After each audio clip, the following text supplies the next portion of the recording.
mais rica que seja uma pessoa, por mais dinheiro que ela tenha, se 2/3 da população não tem acesso à saúde, ela não está segura em relação à doença infecto-contagiosa. Oi gente, tudo bem? Eu me chamo Luna e eu vim aqui entrevistar a professora Deise Ventura, que atendeu o nosso pedido para a gente debater a questão do coronavírus e também do debate de saúde pública hoje no Brasil. E a gente também queria entender um pouco desse debate que tomou o mundo e que agora também é algo muito forte aqui no Brasil sobre a epidemia do coronavírus. Queria que você contasse um pouco, porque existe muito desespero, mas também existe muita preocupação num contexto que a gente tem visto de desmonte do Sistema Único de Saúde, num contexto também desse governo Bolsonaro.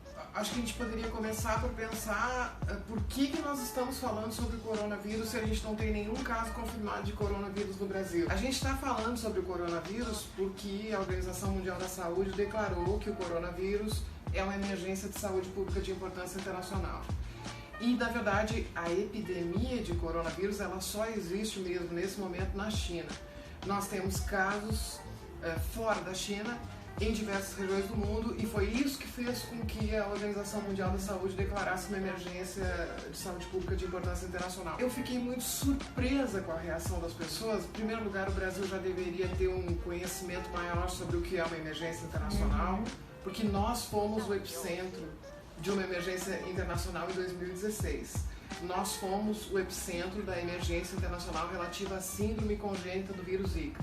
Os médicos de beira-leito do SUS, lá no sertão nordestino, se deram conta de que havia um vínculo entre as malformações genéticas, a microcefalia à frente, e as mães das crianças que nasciam com essas malformações terem sido infectadas pelo vírus Zika.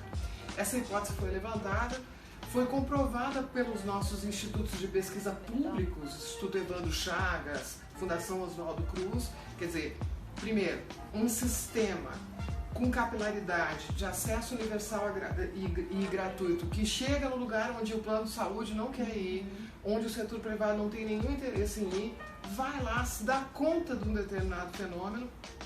Esse fenômeno é confirmado por institutos de pesquisa públicos que também seguem a uma lógica do interesse coletivo e não do lucro ou de interesses privados, e a gente revela para o mundo a síndrome congênita do vírus Zika.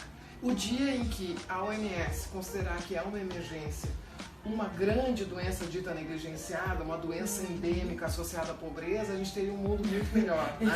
Quando essa fosse uma emergência, se esse fosse o risco, a grande preocupação, a ameaça, a gente estaria em outro mundo, não no mundo que a gente vive. Algo que me chamava a atenção era não só a falta de referência ao Zika, do qual nós fomos, emergência da qual nós fomos epicentro, mas também o desconhecimento de que nós temos hoje em vigor 3 emergências internacionais de saúde pública no plano internacional. Nós temos a poliomielite, o poliovírus, que é emergência de saúde pública de importância internacional desde 2014. Ninguém fala sobre isso. Por quê? Porque está no Afeganistão, no Paquistão, na Síria. Então a OMS declara essa emergência está em vigor até hoje. Está em vigor a emergência relativa ao ebola na República Democrática do Congo. E dessas ninguém fala. Aí vem o coronavírus e é uma reação desse tipo. Características da doença estão implicadas aí, né? Quer dizer, é uma doença respiratória, é transmissível. Essa ideia, então qualquer pessoa pode contrair essa doença, não é só o pobre que vai ter. Você fez uma declaração muito importante na última semana, quando, enfim, explodiu essa discussão da epidemia do coronavírus, que você falou que não existe segurança sem acesso universal à saúde, e isso repercutiu muito. Do ponto de vista técnico, não existe possibilidade de a gente estar seguro se a gente não tem um sistema que cubra todo o território de um estado, onde exista a possibilidade da pessoa que considera que tem os sintomas ou que pode ter os sintomas, chegar e ser atendida gratuitamente. Isso é algo muito difícil para as pessoas entenderem, porque elas têm a ilusão de que elas vão se manter isoladas, se elas têm dinheiro elas vão pagar o melhor médico, elas vão comprar a melhor máscara, elas vão entrar na redoma, na bolha, eu não sei o que passa pela cabeça das pessoas, mas há essa ilusão de que o isolamento e determinadas providências podem dar segurança. Isso é uma quimera. Segurança mesmo a gente tem quando existe direito à saúde, quando existe acesso universal à saúde, quando existe um sistema estruturado, profissionais valorizados e institutos de pesquisa ativos, né? Eu posso fazer uma coletiva de imprensa e dizer que a situação está sob controle, que existe um alerta, que existem planos de contingência, de fato existem. Eu posso dar essa impressão de uma grande atenção pontual a uma cobrança que é feita pelos meios de comunicação, pela cidadania em relação à emergência do coronavírus, mas quando o coronavírus deixar as manchetes, o que vai ficar? E então, na sua opinião, o governo Bolsonaro, ele age na contramão, então, de tudo isso, né? Porque ele afirma que quer desvincular, por exemplo, a verba para saúde. Então, isso desmontaria completamente o SUS, que é um exemplo, né? Acho que também poucas pessoas sabem que o SUS é um exemplo e é uma grande referência mundial, né? Principalmente as pessoas aqui do Brasil. Então, de certa maneira, o Bolsonaro iria contra isso, né? Tanto nessa questão da saúde e da educação. Mesmo que o Ministério da Saúde, em relação a recomendações sobre saúde, ele consiga se impor dentro do governo, ainda assim nós teríamos esse problema estrutural, que é o sucateamento do sistema em si. E aí nenhum de nós está seguro. Realmente é muito importante a gente dizer sempre que, por mais rica que seja uma pessoa, por mais dinheiro que ela tenha, se 2/3 da população não tem acesso à saúde, ela não está segura em relação à doença infecto-contagiosa. A gente conseguiu alguma coisa que muitos países do nosso padrão de renda não conseguiram, que foi esse sistema. Ele tem defeitos, mas ele ainda está de pé. Então, com certeza, se a gente está preocupado com a nossa saúde, a gente tem que olhar para o SUS e defender o SUS. Por isso que eu acho que a gente tem razão sim para estar em pânico. A razão para o pânico não é um vírus, uma bactéria, não é um morcego, não é nada disso. A razão para a gente estar em pânico é a rápida degradação do sistema de saúde, de pesquisa e de educação públicos no Brasil. Queria também saber, como professora, essa questão da ciência, né? Porque quando tem esse debate moralista envolvendo tanto saúde pública quanto outras questões, a gente está passando por cima de um acúmulo, né, científico muito importante. A extrema-direita, as extremas-direitas, porque tem grupos com viés diferentes, elas se caracterizam justamente pela incoerência do seu discurso. São forças que não têm um projeto acabado de sociedade, que não apresentam soluções concretas para os problemas, que se movem pela adversidade, criando adversários, atacando adversários, gerando uma ruptura de confiança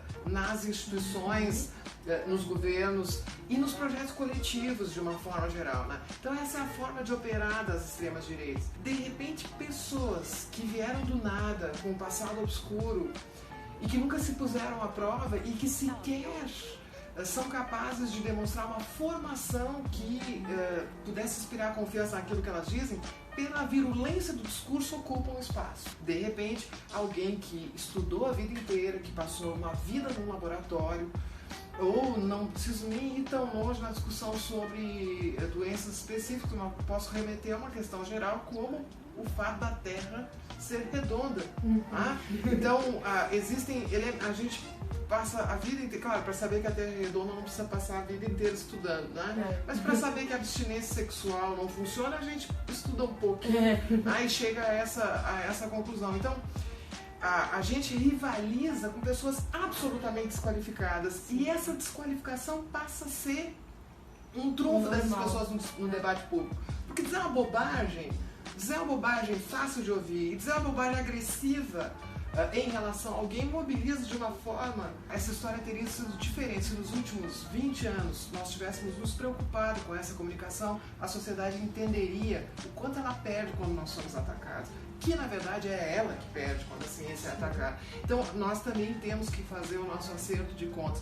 Hoje as universidades se deram conta disso, estimulam a produção de vídeos, de material, a tradução da nossa linguagem, a demonstração de tudo que a gente faz agora mesmo em relação ao coronavírus. O pessoal da Universidade Federal da Bahia está desenvolvendo um teste muito mais rápido para a detecção do coronavírus, que vai ser muito importante nessa resposta. Nesse ponto, Eu acho que fica evidente no episódio atual do coronavírus a importância que a gente precisa dar dentro de qualquer governo para a pasta da saúde, para a educação e para a ciência, evidentemente.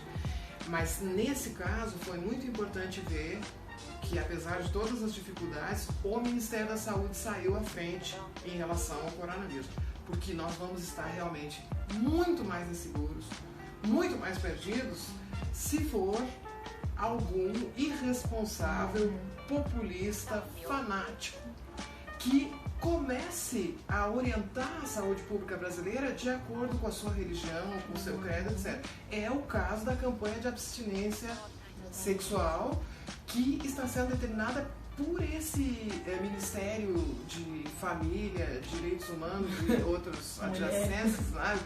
Tudo que foi colocado nesse ministério, que tem um viés religioso evidente. E particularmente para a saúde pública isso é um desastre completo. Por exemplo, quando a gente fala em abstinência sexual para a prevenção de gravidez de adolescentes, do que nós estamos falando no fundo, né?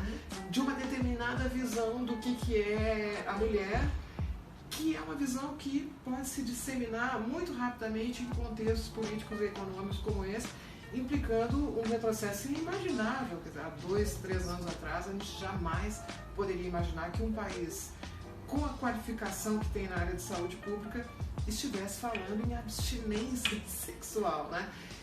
Será que a ministra Damares, ela pensa que isso vai funcionar? Não, ela sabe que isso não vai funcionar, né? Mas esse é um discurso ideológico potente, né? Esse fazer crer que se deu errado foi porque as meninas não se abstiveram das relações sexuais, né? Então tudo isso está muito vinculado, e para isso a gente tem que dizer, como cientistas, transem muito, transem o máximo que puderem, de forma segura, de forma responsável, mas transem, vivam a sua sexualidade plenamente, mulheres, meninas, façam isso. Espero que a gente siga esse rumo e não o rumo contrário, né? Não vamos deixar esses governos de sistema de direita tirar a felicidade do nosso horizonte, né? E a felicidade vem da liberdade de quem quer transar, quem não quer transar. Queria agradecer muito, é prazer enorme em te conhecer, e eu espero que todo mundo tenha gostado também dessa entrevista. Muito obrigada. Obrigada a ti, obrigada pela atenção.